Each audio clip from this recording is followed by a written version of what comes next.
vice-président Métropole et Citral. Je crois que la volonté de la métropole de Lyon, mais aussi de tous les territoires autour, c'est de diminuer le nombre de voitures qui circulent, et même de voitures individuelles en autosolisme qui circulent sur leur territoire, et en particulier sur le territoire métropole. Pour arriver à ça, il faut proposer des alternatives. Aujourd'hui, si la voiture est la reine en nombre de déplacements, en part modale, c'est parce qu'il n'y a pas beaucoup d'alternatives. Donc je ne vais pas vous parler de toutes les alternatives, puisqu'il y en a un certain nombre, mais il y a une alternative qui me semble essentielle, et en particulier pour ce territoire, c'est celle des transports en commun. Et dans ce cadre-là, le réseau des transports en commun de la métropole de Lyon est plutôt pas mal, il mérite encore quelques développements, et on en a voté beaucoup, vous êtes au courant. Mais on se préoccupe aussi des territoires périurbains, qu'ils soient à l'intérieur de la métropole, je rappelle que Givors est dans la métropole de Lyon, ou à l'extérieur de la métropole. Et pour ça, la bonne solution, c'est le RER. Donc ça fait longtemps qu'on prône, nous écologistes, le développement d'un RER métropolitain. On l'a porté pendant la campagne avec une carte, un schéma, etc. L'objectif d'un RER, c'est pas un type de véhicule ou un type de voie. Le RER, c'est un niveau de service. Le RER métropolitain, c'est au moins un train tous les quarts d'heure et dans une amplitude horaire qui va de 5h30 du matin à au moins minuit.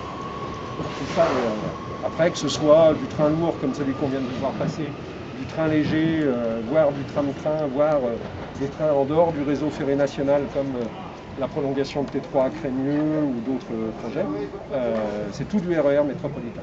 L'essentiel, c'est qu'il faut au moins un train tous les quarts d'heure pour que les gens prennent le pas, se disent je ne suis pas obligé de calculer à quelle heure je pars de chez moi pour avoir le train au bon moment. Sur cette voie-là, alors le RER métropolitain, ça concerne tout le territoire de l'aire métropolitaine, c'est vers Paray-le-Monial, vers Roanne, vers bien sûr Villefranche et Mâcon, vers Bourg-en-Bresse, vers Ambérieu, vers Bourgoin-Jallieu, vers Vienne, de l'autre côté du fleuve, et sur la rive droite, vers Condrieu et vers Saint-Étienne, bien évidemment. Alors on nous dit souvent, oui, mais il y a le nœud ferroviaire lyonnais qu'on appelle maintenant l'étoile ferroviaire lyonnaise pour lui donner un côté un peu plus positif. Et du coup, on ne peut pas. Sauf que la saturation du nœud ferroviaire lyonnais, c'est juste entre Saint-Clair et Guillotière, c'est-à-dire en amont et en aval de Pardieu. Là, on est sur une ligne, vous voyez, il y a en fait 6 voies. Les 2 premières sont désaffectées, il y a les 2 suivantes qui vont vers Pardieu et les 2 dernières qui vont vers Perrache. Entre Givors et Perrache, il n'y a pas de saturation.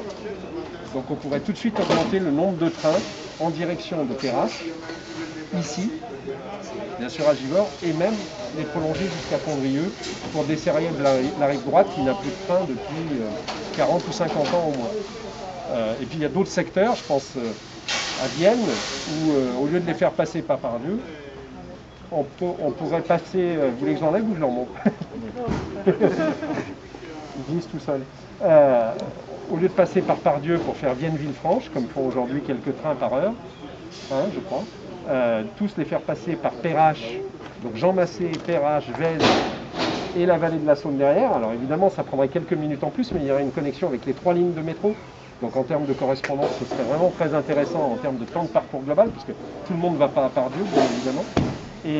Et du coup, on pourrait augmenter les fréquences entre Vienne, Lyon et Villefranche, et dégager un petit peu d'oxygène sur Pardieu pour peut-être augmenter les fréquences sur Ambérieu et qui passe obligatoirement par